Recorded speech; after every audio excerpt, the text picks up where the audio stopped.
How's it going, everybody? Welcome back to the Tip of the Iceberg podcast. I am your host, Quinn Capitula. Shout out to the Icy Originals, the Icy OGs. Today, we're going to talk about when it's time to move on. We're going to talk about when to make that pivot, when to make that adjustment.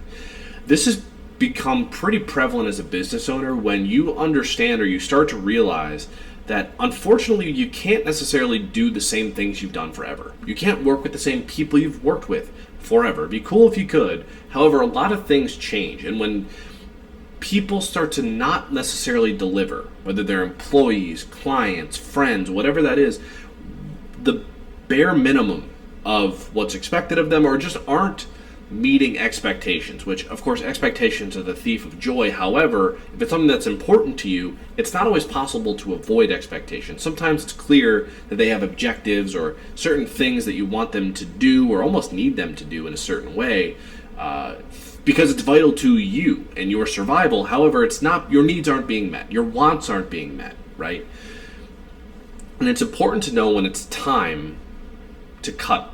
It's time to cut it. It's time to move on. It's time to just give someone else that opportunity. I've made that mistake many times, working with people who I was very close with, who've done a lot for me in the past, and when I needed important things to happen, a lot of times it would fall short, right? It would almost feel like it was like a favor or something like that, as opposed to something that was going to propel my life, business, relationships, whatever it was, forward, right? So what I've started to do a lot is I've started to really set clear expectations, and one thing that you can really benefit from, if there's one takeaway from this, we all need to get a little bit better at having difficult conversations. A lot of us, usually myself for the longest time, get completely and totally, whether it's strung along, taken advantage of, or lead us to feel a certain way for a long time solely because of our inability to have a difficult conversation. And it doesn't have to come from a place of being rude or from, not liking the person. It's basically just saying, hey, this isn't working, right? And that's become clear. And it's really a skill to be able to have those conversations consistently because it's not easy to do.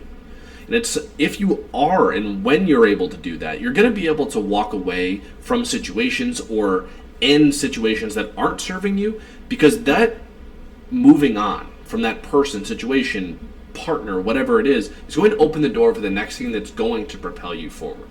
Hopefully, right? It doesn't always propel you forward, but it'll open you up for whatever you're meant to experience next, which ideally will eventually in time propel you forward to whatever it is you're looking for. So it's important to understand when it's time, and if you start to see the signs and the symptoms of things just starting to not work out, whether it's just things keep happening in terms of not necessarily delivering on what they were meant to do in your business, right? Even if you like them, even if you worked with them in the past, whatever it is, you got to know when it's time to just have a difficult conversation, what's going on? If this doesn't change, we're going to have to, figure something out or whatever that looks like. Right? We're not going to get into vivid detail on this podcast, but I think it's important to understand that you do need to know when it's time, right? So I'll leave it with that. I think there's probably a lot that's going to come up for you. What I'd have you do is in the comments, leave something. If something came up for you when listening to this snippet of this podcast, leave it in the comments. I'd like to see if anybody actually comes up back with anything specific. So knowing when to leave, knowing when to pivot, knowing when to end that relationship that you know you need to end is just the tip of the iceberg. I'm out. See you next time. Peace.